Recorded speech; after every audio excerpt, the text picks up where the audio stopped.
महासभा और सभी देश के नागरिकों का इस संवैधानिक वेबिनार में स्वागत करती है।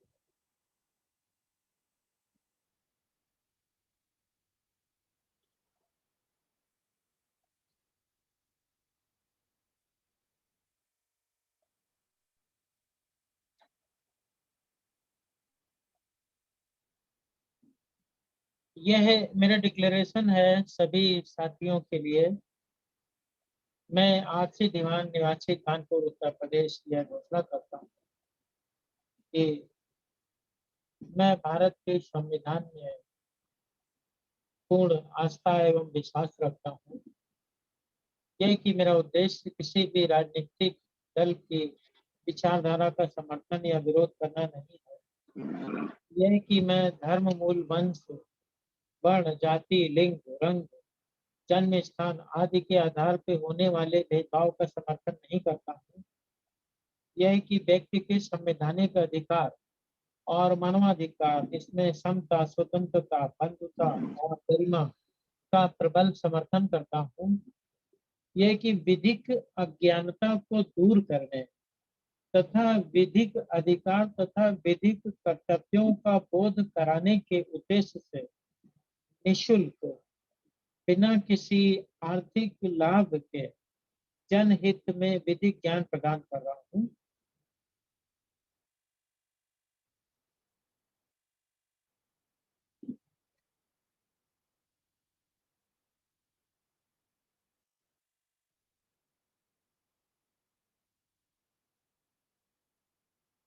राष्ट्रीय बौद्ध महासभा के संस्थापक माननीय धर्म प्रकाश भारती बौद्ध, पूर्व एमएलसी, विधान परिषद उत्तर प्रदेश सरकार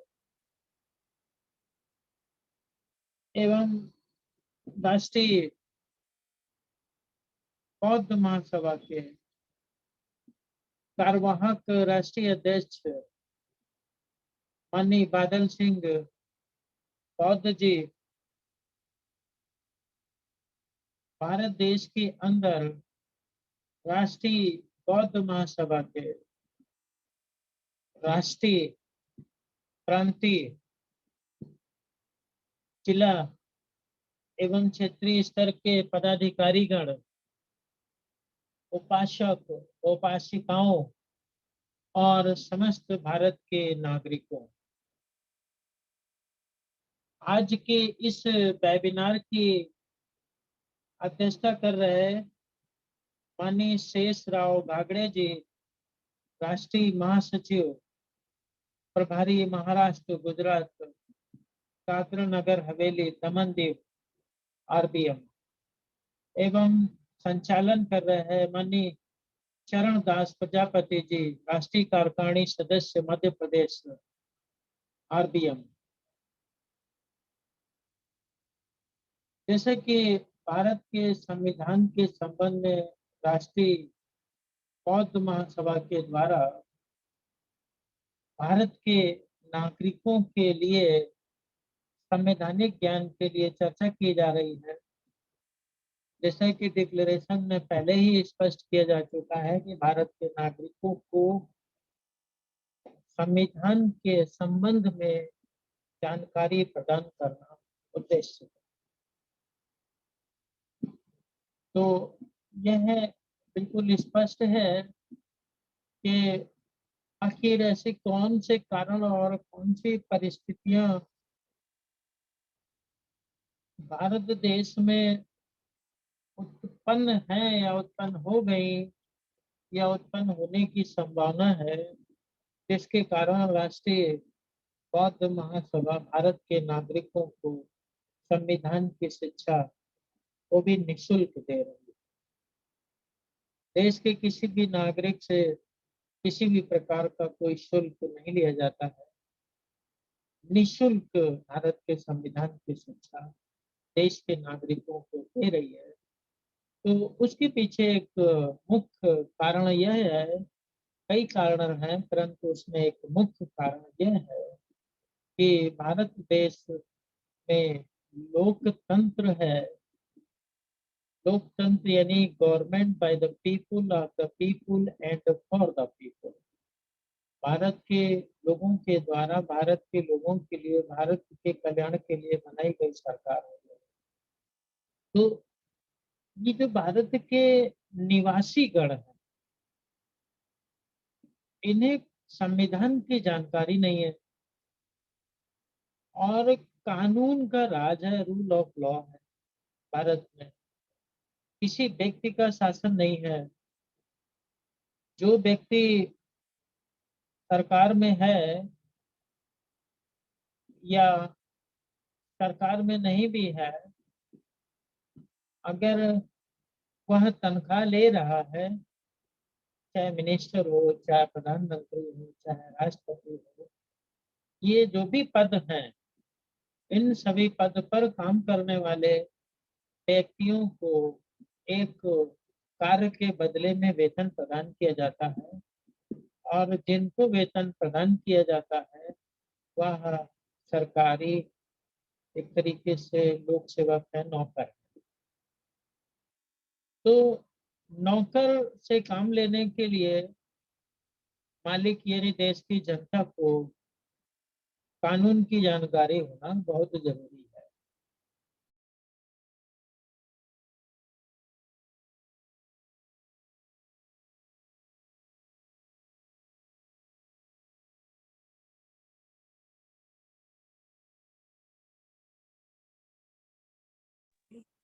देश के नागरिकों को होना बहुत जरूरी है। संविधान में कार्यपालिका के पास क्या शक्तियां हैं, न्यायपालिका के पास क्या शक्तियां हैं, विधायिका के पास क्या शक्तियां हैं और नागरिकों के पास क्या अधिकार है और नागरिकों के लिए क्या कर्तव्य है, ये तो तभी पता चलेगा जब आप संविधान को समझ पाएंगे, जान पाएंगे। संविधान पढ़ा जाएगा, पढ़ाया जाएगा।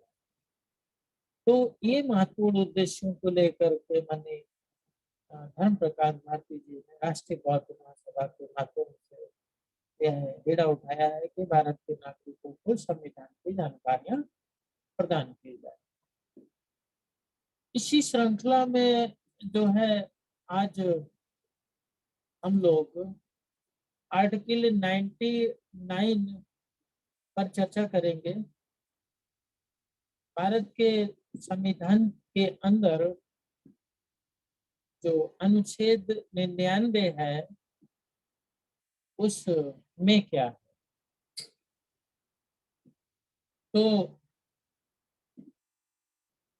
अनुच्छेद 99 में सदस्यों द्वारा शपथ या प्रतिज्ञान के लिए बताया गया है। शपथ यानी कि ओथ लेनी। संसद के प्रत्येक सदन का प्रत्येक सदस्य अपना स्थान ग्रहण करने से पहले राष्ट्रपति या उसके द्वारा निर्मित नियुक्त व्यक्ति के समक्ष तीसरी अनुसूची के इस प्रयोजन के लिए दिए गए प्रारूप के अनुसार शपथ लेगा या प्रतिज्ञान करेगा और उस पर अपना हस्ताक्षर करेगा। कहने का मतलब है कि जब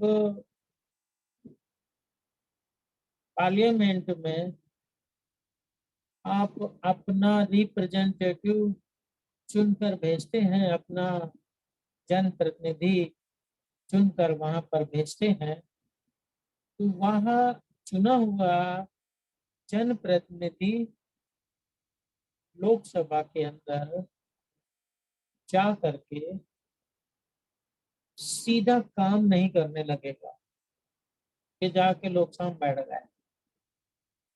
संसद के प्रत्येक सदस्य को अपना स्थान ग्रहण करने से पहले क्या करना होगा, भारत के संविधान के अंदर तीसरी अनुसूची के अंदर जो शपथ का फॉर्मेट दिया गया है उस शपथ के फॉर्मेट के अनुसार शपथ लेनी होगी, प्रतिज्ञान करना होगा और अपने हस्ताक्षर बनाए,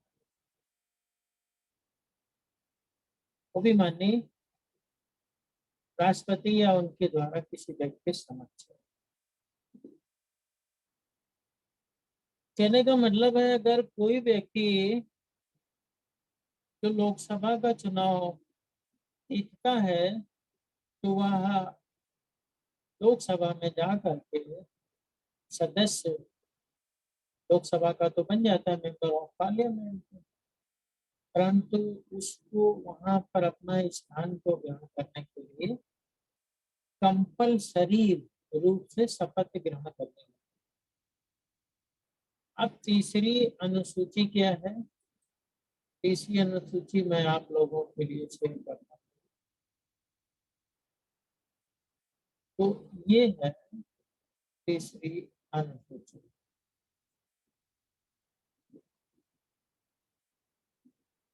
ये जो तीसरी अनुसूची है, ऊपर लिखा है तीसरी अनुसूची जी। संविधान में तीसरी अनुसूची के अंदर शपथ का फॉर्मेट दिया हुआ। ये शपथ या प्रतिज्ञान का फॉर्मेट दिया हुआ। नंबर 1, संघ के मंत्रियों के लिए पद की शपथ का प्रारूप। संघ के मंत्री के लिए गोपनीयता की शपथ का प्रारूप। और फिर संसद के लिए निर्वाचन के लिए अभ्यर्थी द्वारा ली जाने वाली शपथ या किए जाने वाले प्रतिज्ञान का प्रारूप। इस तरीके से जो तीसरी अनुसूची है वह संसद के सदस्य द्वारा ली जाने वाली शपथ या किए जाने वाले प्रतिज्ञान का प्रारूप। फिर उच्चतम न्यायालय के न्यायाधीशों और भारत के नियंत्रक महालेखा परीक्षक द्वारा ली जाने वाली शपथ या किए जाने वाले प्रतिज्ञान का प्रारूप दिया है। और फिर किसी राज्य के मंत्री के लिए पद की शपथ का, स्टेट का जो मिनिस्टर है उसके लिए दिया है पॉइंट नंबर 5 में। फिर 6 में राज्य के मंत्री की गोपनीयता के लिए दिया गया है। और फिर 7 में विधानमंडल के लिए निर्वाचित।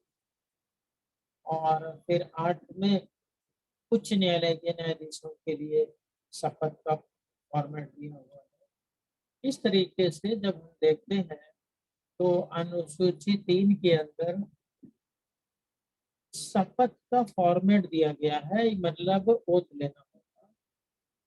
अब हम बात करते हैं मंत्रियों के लिए। तो मंत्रियों की बात अगर हम करें तो मंत्रियों का जो ओथ का फॉर्मेट है,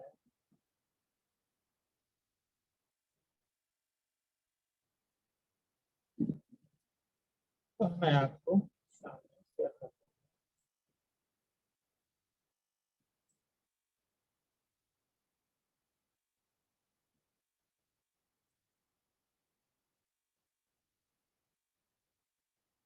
अब आप देख रहे हैं, आपको स्लाइड के माध्यम से जो संघ के मंत्री हैं, संघ के मंत्री पद की शपथ का प्रारूप दिया है। यानी कि जो संघ के मंत्री से आशय है केंद्र सरकार का जो मिनिस्टर है, वह इस फॉर्मेट के अनुसार शपथ लेगा। फॉर्मेट क्या है? फॉर्मेट है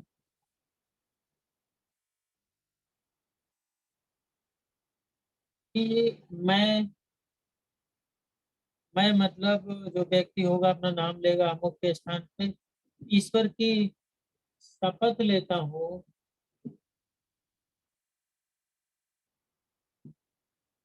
ईश्वर की शपथ लेता हूँ। एक मिनट आगे बढ़ गया।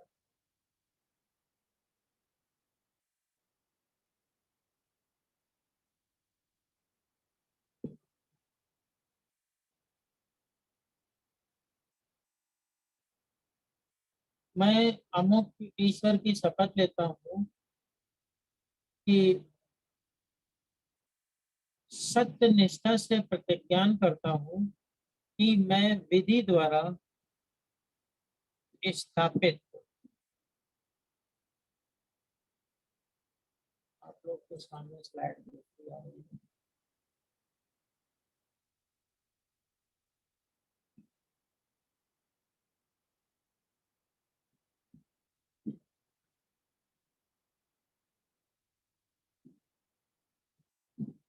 मैं बता रहा था, स्लाइड आप लोग को शो हो रही है, हैं? कभी कभी आगे पीछे हो जाती है। ये बात इसलिए बता रहा हूँ कि अकाउंटेबिलिटी तभी तय होगी, जवाबदेही तभी तय होगी कि एक व्यक्ति क्या कहता है और क्या करता है। You have to decide. तो एक मिनिस्टर शपथ लेते समय क्या करता है? मैं अमुक ईश्वर की शपथ लेता हूँ, सत्य निष्ठा से प्रतिज्ञान करता हूँ कि मैं विधि द्वारा स्थापित भारत के संविधान के प्रति सच्ची श्रद्धा और निष्ठा रखूंगा।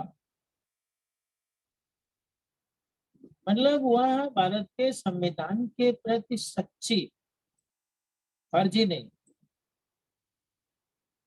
सच्ची श्रद्धा और निष्ठा रखूंगा, आस्था रखूंगा।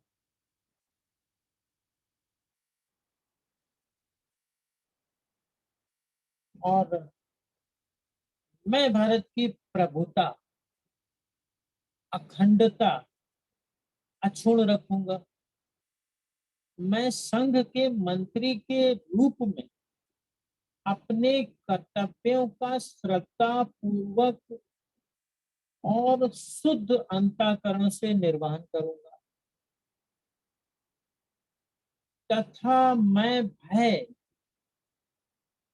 या पक्षपात, अनुराग या द्वेष के बिना सभी प्रकार के लोगों के लिए, सभी प्रकार के लोगों के प्रति संविधान और विधि के अनुसार न्याय करूंगा। यहाँ पर यह जो पॉइंट है कि बिना भय के, भय रहित होकर, बिना भेदभाव किए, बिना अपना पराया देखे, बिना किसी घृणा द्वेष के संविधान और विधि के अनुसार न्याय करूंगा, जस्टिस करूंगा। यह है शपथ माननीय मिनिस्टर साहब लेते हैं। और फिर पूरे 5 साल तक इसी शपथ के अनुसार वह आचरण करते रहते, क्योंकि उन्होंने शपथ ली है कि मैं संविधान के प्रति सच्ची श्रद्धा और निष्ठा रखूंगा और भारत की प्रभुता और अखंडता को अक्षुण्ण रखूंगा। मैं एक मिनिस्टर के रूप में जो हमारी ड्यूटी है, कर्तव्य है, वह श्रद्धा पूर्वक और शुद्ध अंतःकरण से निर्वहन करूंगा और भय और पक्षपात के बिना, बिना अनुराग के, बिना द्वेष के, बिना किसी प्रकार का मतलब डिस्क्रिमिनेशन किए मैं संविधान और विधि के अनुसार न्याय करूंगा। संविधान और विधि के अनुसार न्याय करूंगा। अब यहाँ पर एक क्वेश्चन अपने आप उत्पन्न होता है कि संविधान और विधि के अनुसार न्याय करूंगा। संविधान में क्या है और विधियों में क्या है, यह एक मिनिस्टर को मालूम होना चाहिए, तभी तो वह संविधान और विधियों के अनुसार न्याय कर सकेंगे। आत्मनिर्भर हो करके एक मिनिस्टर को संविधान और विधियों के अनुसार न्याय करने के लिए संविधान के अंदर दिए गए प्रावधानों की जानकारियां होनी चाहिए और आवश्यक विधियों की जानकारियां होनी चाहिए। अगर वह इन जानकारियों को रखते हैं तो आत्मनिर्भर होकर के वह न्याय कर सकेंगे। अगर वह संविधान और विधियों की जानकारी नहीं रखते हैं तो वह डिपेंडेंट हो। किस पर डिपेंडेंट होंगे? अपने लीगल एडवाइजर। लीगल एडवाइजर अपनी बौद्धिक शक्ति के अनुसार, अपनी विधिक शक्ति के अनुसार उनको सलाह देंगे और वह उस सलाह के आधार पर निर्णय करेंगे। तो ये निर्भरता है, यह एक निर्भरता है। आत्मनिर्भर होने के लिए तो संविधान और विधि की जानकारी होना जरूरी है। तो राष्ट्रीय बौद्ध महासभा जो है देश के नागरिकों को संविधान की जानकारी का प्रयास कर रही है। दूसरा, संघ के मंत्री के लिए गोपनीयता की शपथ। जब वह केंद्र सरकार के मंत्री बन रहे हैं तो वह गोपनीयता की भी शपथ लेंगे, क्योंकि बहुत सारी जानकारियां ऐसी हैं जिसको गोपनीय रखा जाएगा। राष्ट्र मतलब भारत के इंटरेस्ट में, भारत की सुरक्षा के इंटरेस्ट में गोपनीय रखा जाना है। वह गोपनीयता की भी शपथ लेंगे। क्या लेंगे? मैं अमुक ईश्वर की शपथ लेता हूँ या अपनी सत्य निष्ठा से प्रतिज्ञा कि जो विषय संघ के मंत्री के रूप में मेरे विचार के लिए लाया जाएगा और मुझे ज्ञात होगा, मैं उसे किसी व्यक्ति या व्यक्तियों को तब के सिवाय जबकि ऐसे मंत्री के रूप में अपने कर्तव्यों के सम्यक निर्वहन के लिए ऐसा करना अपेक्षित हो, मैं प्रत्यक्ष अथवा अप्रत्यक्ष रूप से संसूचित या प्रकट नहीं करूँ। यानी कोई इंफॉर्मेशन जो मिनिस्टर के रूप में मेरे समक्ष लाई जाती है और जिसको पब्लिक डोमेन में नहीं लाया जाना है, मैं उसको लोगों के समक्ष प्रकट नहीं करूंगा। ये गोपनीयता की शपथ है। अब मेंबर ऑफ पार्लियामेंट की शपथ समझ लीजिए। ये मैं आपका स्लाइड चेंज कर दूं। इस स्लाइड की आपकी दूसरी, ये दूसरी स्लाइड थी गोपनीयता की शपथ की, जिसको मैं बता रहा था कि मैं अमुक ईश्वर की शपथ लेता हूँ और सत्य निष्ठा से प्रतिज्ञा करता हूँ कि जो विषय संघ के मंत्री के रूप में मेरे विचार के लिए लाया जाएगा अथवा मुझे ज्ञात होगा, उसे किसी व्यक्ति या व्यक्तियों को तब के सिवाय जब कि ऐसे मंत्री के रूप में अपने कर्तव्यों के सम्यक निर्वहन के लिए ऐसा करना उचित हो, मैं प्रत्यक्ष या अप्रत्यक्ष रूप से संसूचित या प्रकट नहीं करूंगा। अर्थात जो गोपनीय मामले हैं, ऐसे मामले जिनको हमें पब्लिक डोमेन में नहीं लाना है, उनको मैं प्रकट नहीं करूंगा। यह गोपनीयता की शपथ वह लेते हैं। परंतु जो मामले पब्लिक डोमेन में है, डेमोक्रेसी है, ट्रांसपेरेंसी है, पारदर्शिता है, जिसे लाना ही लाना है, तो वो तो प्रकट होंगे। लेकिन जो गोपनीय बात है, इसके बाद आता है जो असल बात है आपकी, ये सदस्यों द्वारा शपथ या प्रतिज्ञा। तो अब सदस्यों द्वारा शपथ और प्रतिज्ञा को मैं शेयर करता हूँ आपके सामने। वो आपका ये है,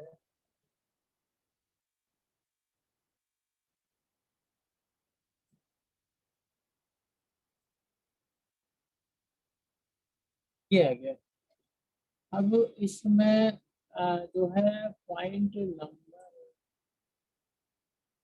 3 का था, देखिए इसको मैं सेलेक्ट कर देता हूँ। तो ये जो ब्लू हो रहा है यहाँ तक, ये तो संसद के सदस्य द्वारा ली जाने वाली शपथ, संसद के सदस्य द्वारा ली जाने वाली शपथ या किए जाने वाले प्रतिज्ञा का प्रारूप।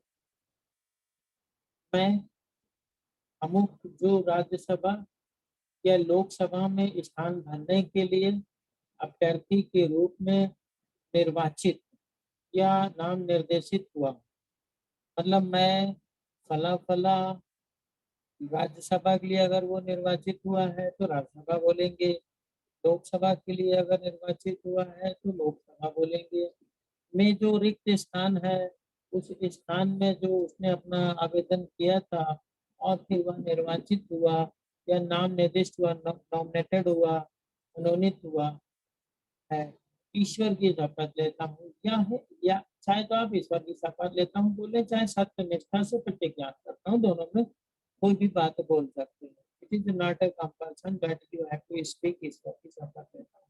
ये भी कंपल्सन नहीं है कि सत्य निष्ठा से प्रतिज्ञा करते हैं, इसमें दोनों में जो चॉइस करना एक इस्तेमाल कर सकते हैं कि मैं विधि द्वारा स्थापित भारत के संविधान के प्रति सच्चा।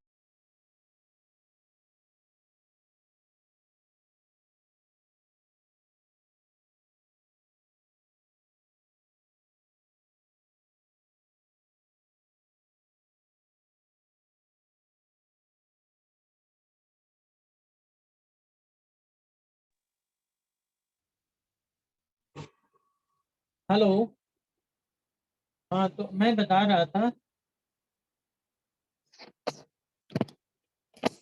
कि भारत के संविधान के प्रति सच्ची श्रद्धा और निष्ठा रखूंगा। मैं भारत की प्रभुता और अखंडता अक्षुण्ण रखूंगा तथा जिस पद को मैं ग्रहण करने वाला हूँ उसके कर्तव्यों का श्रद्धा पूर्वक निर्वहन करूंगा। ये शपथ है मेंबर ऑफ पार्लियामेंट। इसके इतना ही यहाँ पर आवश्यक है, बाकी जो है थर्ड अनुसूची में बहुत कुछ है, लेकिन वो समय आने पर बताया जाएगा। वो आपको समय आने पर बताया जाएगा जैसे जैसे हम आगे बढ़ेंगे। तो यहाँ से ये आर्टिकल 99 जो है डिस्क्राइब कर दिया मैंने कि इसमें एक शपथ है। शपथ के लिए जो है, इसका मतलब ये है कि कोई व्यक्ति अगर बिना शपथ लिए अगर कोई व्यक्ति पार्लियामेंट में अपना स्थान ग्रहण कर ले तो क्या होगा? क्या यह अनुशासनहीनता होगी? क्या उसके ऊपर कोई पनिशमेंट लगेगा? तो पर डे के हिसाब से 500 रुपए उसके ऊपर पनिशमेंट लगेगा। और आगे चलते हैं अब हम लोग आर्टिकल 100 के ऊपर।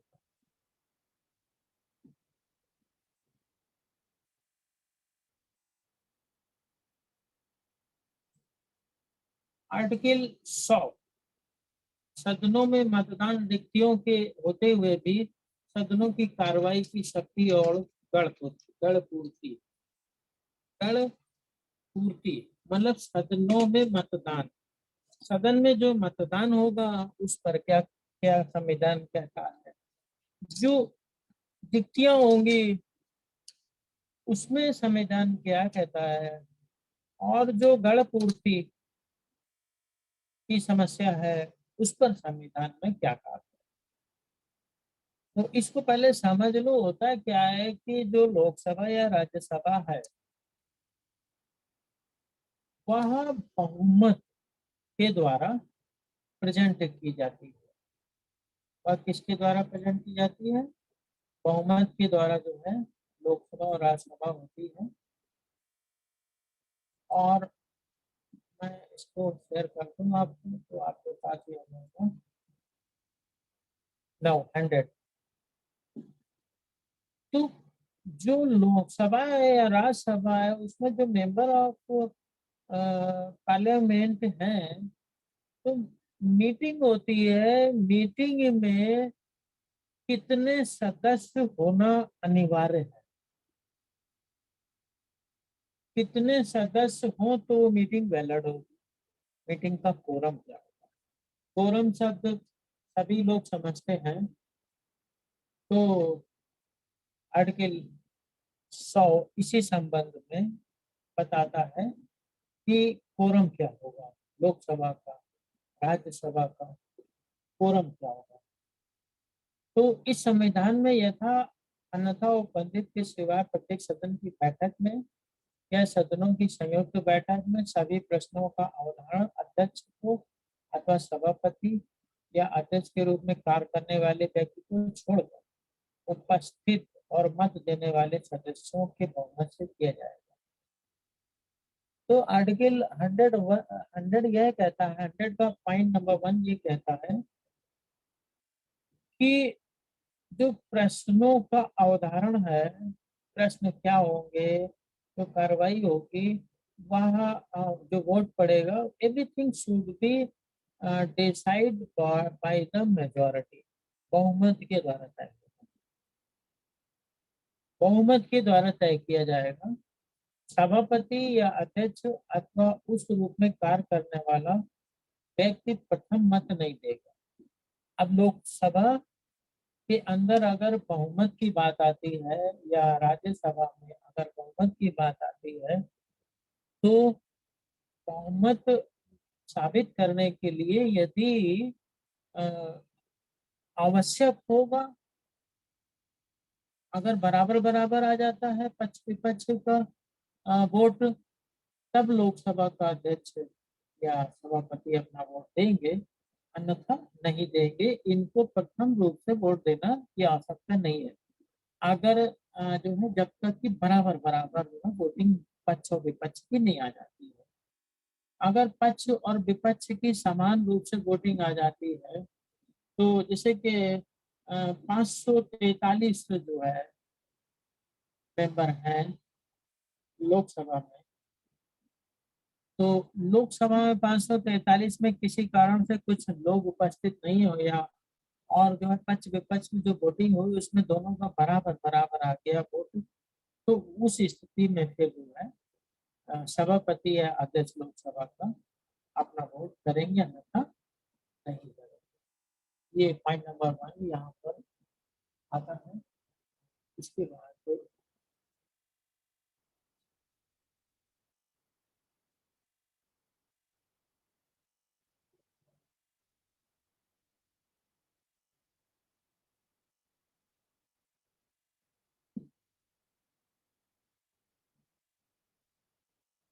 पॉइंट नंबर 2 इसका है कि संसद के किसी सदन की सदस्यता में कोई रिक्ति होने पर भी उस सदन को कार्य करने की शक्ति हो, और यदि बाद में यह पता चलता है कि कोई व्यक्ति जो ऐसा करने का हकदार नहीं था, कार्रवाइयों में उपस्थित रहा है या उसने मत दिया है या अन्यथा भाग लिया है, तो भी संसद की कोई कार्रवाई विधि मान्य होगी।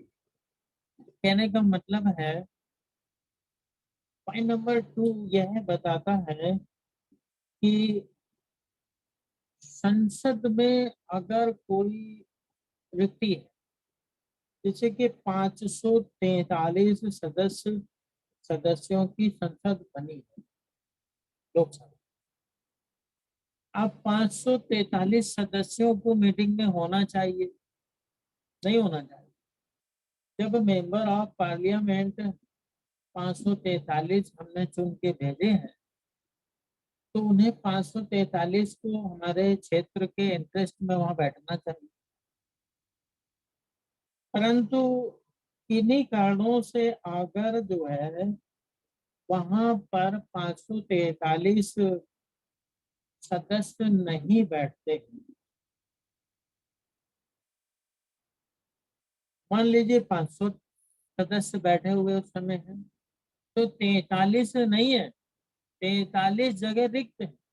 43 जगह रिक्त होने पर क्या सदन की कार्रवाई विधिमान होगी या नहीं होगी?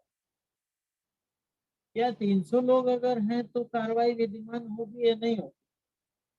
कोरम कितना होना चाहिए कि कार्रवाई की जा सकती है?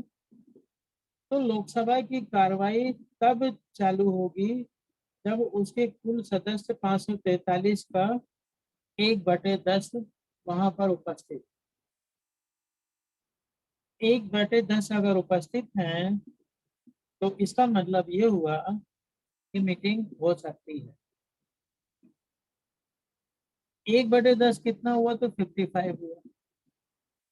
55 अगर है तो हो जाएगा, मीटिंग हो जाएगी, कोरम पूरा। अब मान लीजिए मीटिंग आरंभ होते समय 60 मेंबर्स हैं और 60 मेंबर्स जब थे तो कोरम पूरा था, क्योंकि 55 अगर है तो मीटिंग हो जाएगी। परंतु कोरम पूरा अगर जो है और 60 पर चालू हुआ और उसके बाद जो है 10 चले गए, मीटिंग से बाहर चले गए, बचे कितने? 60 में 10 चले गए तो बचे 50। तो कोरम पूरा नहीं हो रहा था। जब कोरम पूरा नहीं होगा तो ऐसी स्थिति में जो लोकसभा अध्यक्ष है वह उस मीटिंग को एडजॉर्न कर देंगे और फिर जो है वह मीटिंग नहीं हो सकती, कोरम पूरा नहीं।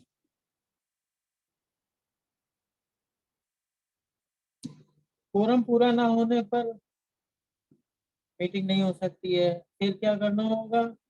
फिर से जो मेंबर्स इधर उधर टी चाय पी रहे हैं, कैंटीन में हैं या कहीं वॉकिंग कर रहे हैं, दे उन्हें आना पड़ेगा और कोरम पूरा होगा, तभी मीटिंग हो सकती है। एक पॉइंट। दूसरा पॉइंट नंबर 2 ये भी कहता है कि जो है अगर कोई ऐसा व्यक्ति लोकसभा में या सदन में आ करके बैठ गया और कार्रवाई में भी भाग ले लिया,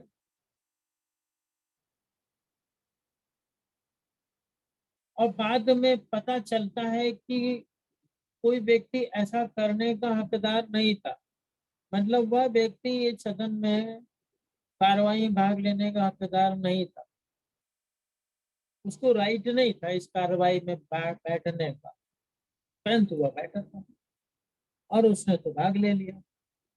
तो जब उसने भाग ले लिया इस कार्रवाइयों में और उसे भाग लेने का अधिकार नहीं था, तब यह जो कार्रवाई हुई है क्या दूषित हो जाएगी, क्या अवैध हो जाएगी, या विदिता मान्य होगी?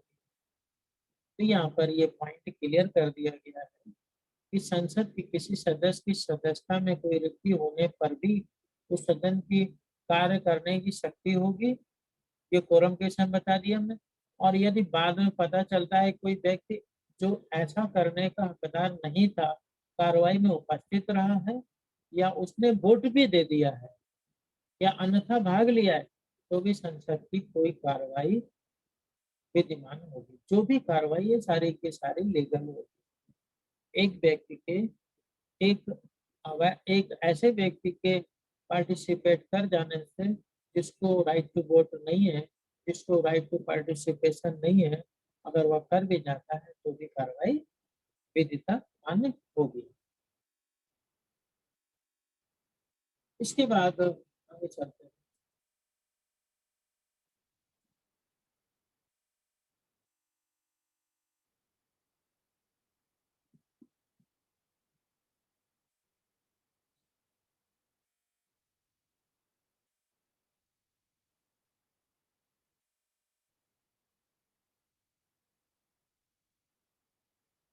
तीसरा पॉइंट है इसमें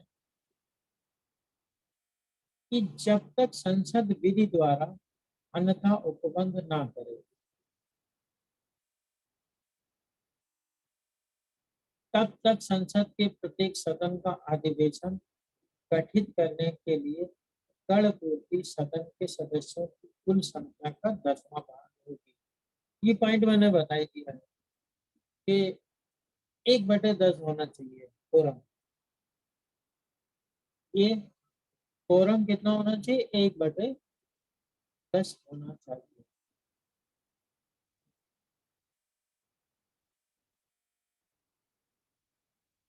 और यदि सदन के अधिवेशन में किसी समय गण पूर्ति नहीं है तो सभापति या अध्यक्ष अथवा उस रूप में कार्य करने वाले व्यक्ति का यह कर्तव्य होगा कि वह सदन को स्थगित कर दे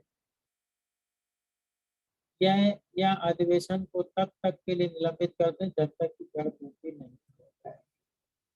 तो ये जो पॉइंट नंबर 3 और 4 है वह यह स्पष्ट करता है कि यह 1/10 अगर मेंबर्स मीटिंग में नहीं है तो कोरम पूरा नहीं हो रहा है, माननीय लोकसभा का अध्यक्ष उसको क्या करेगा, मीटिंग को कुछ समय के लिए निलंबित कर देगा और अगर उसे लगता है कि अब गड़पूर्ति हो जाएगी पुनः तो वो मीटिंग बुला के फिर आगे कार्रवाई कर सकते हैं अथवा अगले दिन के लिए जो मीटिंग को निलंबित कर सकते हैं या जैसा वो उचित समझे।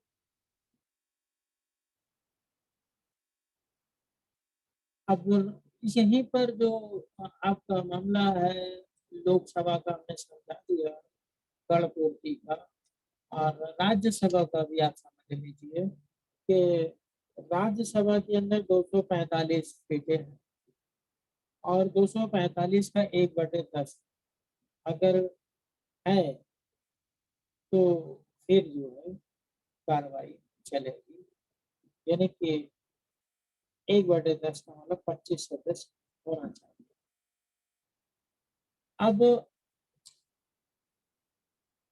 जो लोकसभा है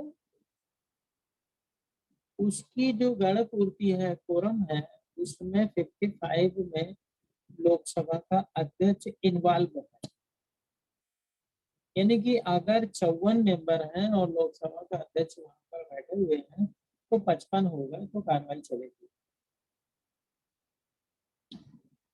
परंतु राज्यसभा के अंदर कोरम में अगर 1/10 सदस्य नहीं है और सभापति को मिला करके जो है हो रहे हैं तो सभापति को मिला करके कोरम पूरा नहीं किया जा सकता है, क्योंकि राज्यसभा के जो सभापति होते हैं वह उपराष्ट्रपति होते हैं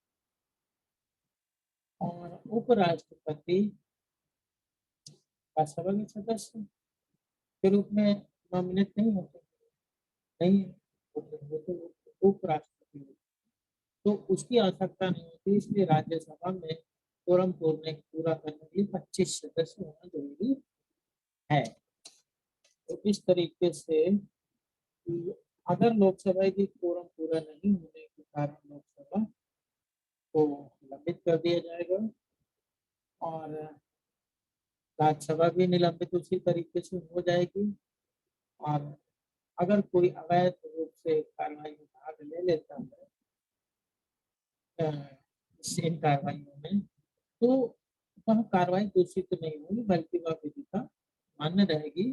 एक पॉइंट और यदि कोई व्यक्ति बिना शपथ ग्रहण किए अनुसूची 3 के अंतर्गत जो शपथ का फॉर्मेट दिया गया है उसको ग्रहण किए बगैर पार्लियामेंट में अपना स्थान या राज्यसभा में अपना स्थान ग्रहण कर लेता है तो उसमें 500 रुपए की पेनल्टी लगेगी।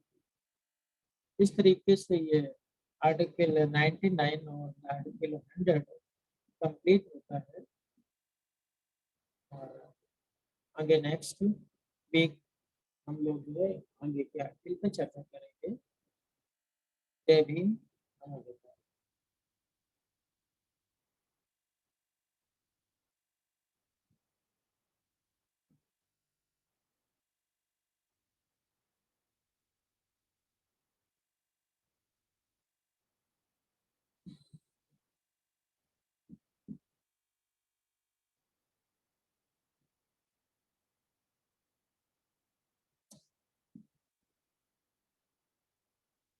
हाँ तो मीटिंग अब आप जो है आगे की प्रोसीड करिए। क्या आप मुझे सुन पा रहे हैं? जी सर, बहुत बहुत साधुवाद सर। अभी हमारे असिस्टेंट प्रोफेसर माननीय श्री भीमान साहब द्वारा कानपुर विश्वविद्यालय आप सबने संविधान पर चर्चा सुनी और आशा है कि सबको अच्छी तरह से बात समझ में आई होगी। कार्यक्रम को आगे बढ़ाते हुए मैं आज के अध्यक्ष महोदय से निवेदन करता हूँ कि अपना अध्यक्षीय उद्बोधन करें। माननीय आज के अध्यक्ष महोदय माननीय शेषराव भांगड़े साहब।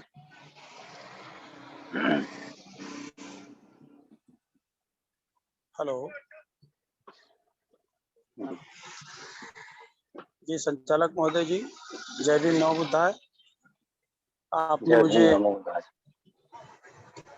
आपने मुझे अध्यक्षता करने के बाद कुछ अपना वक्तव्य रखने के लिए मौका दिया, इसलिए धन्यवाद। जय भीम। अभी हमारे आरसी धीमान साहब ने संविधान पर चर्चा इस विषय के अनुसंधान राष्ट्रीय बौद्ध महासभा के माध्यम से वो अपना अमूल्य समय सारे देशवासियों के राष्ट्रीय बौद्ध महासभा में जुड़े हमारे सारे साथियों को संविधान की जानकारी, एक एक आर्टिकल को मद्देनजर रखते हुए वो सभी को उसका महत्व क्या है, उस आर्टिकल से क्या क्या संसद में, राज्यसभा में क्या होता है। हम सिर्फ हमारे एरिया से संसद चुनकर भेजते हैं। अब चुनकर भेजते इसका मतलब क्या है, वो भी किसी को मालूम नहीं। चुनकर भेजने का मतलब क्या है? अगर वो चुनकर जाते हैं तो उनका कर्तव्य क्या, वो कर्तव्य वो उस तरह से करते कि नहीं करते, संसद में अपनी जिम्मेदारी से पूरी तरह निभाते या नहीं निभाते, ये सारी बातों की जानकारी हमें भी होनी चाहिए। इस तरह से संविधान में सारे आर्टिकलों में उनकी उनकी जिम्मेदारियां, कर्तव्यों का पूरा अवलोकन किया गया है। और वो प्रथम पूर्व 50 साल पूर्व से अगर इस बात को दोहराया जाता तो मुझे ऐसा लगता है कि सारे देश के आज जितनी दो पीढ़ियां हमारी गुजरते जा रही है और तीसरी पीढ़ी हमारे सामने नजर आ रही है, लेकिन जो वकालत कर रहे हैं या लॉ की पढ़ाई कर रहे हैं, उन्हीं लड़कों को या तो फिर जो वकीलात जो वकीली कर रहे हैं अपने अपने क्षेत्र में, उन लोगों को उस आर्टिकलों का थोड़ा जानकारी होता है कि भाई इस आर्टिकल के माध्यम से ये किया जाता है, ये होता है। ये सारा जो है वो अपने केसेस के अंदर वो उसका इस्तेमाल करते हैं। लेकिन पूरी जानकारी जिस तरह से हमें कार्यपालिका, न्यायपालिका, विधायिका, इसके अंदर जिस तरह से हमें ज्ञात होना चाहिए, वो सारी जानकारी हमारे आरसी धीमान साहब फ्री में, 1 रुपया भी उसका कोई दान नहीं लेते और अपना अमूल्य समय सारे देशवासियों को देते हैं। इसलिए मैं उनका तहे दिल से धन्यवाद करता हूं। और आज उन्होंने आर्टिकल 99, 89, 99 और 100 के बारे में भी थोड़ा जानकारी उन्होंने दी है कि संसद और राज्यसभा के अंदर किस तरह से सदनों में जो सदस्य रहते हैं उनका क्या क्या कर्तव्य होता है, उन्होंने क्या क्या करना चाहिए, या वो करते हैं तो अध्यक्षता के अनुरूप क्या होना चाहिए। ये सारी बातों की जानकारी उन्होंने अपनी आज वक्तव्य में दी है। इसलिए मैं हमारे राष्ट्रीय बौद्ध महासभा की माध्यम से और हमारे सदस्य और पदाधिकारियों के माध्यम से मैं उनका तहे दिल से शुक्रिया अदा करता हूं और मैं मेरे वक्तव्य को यही विराम देता हूं। जय भीम, नमो बुद्धाय।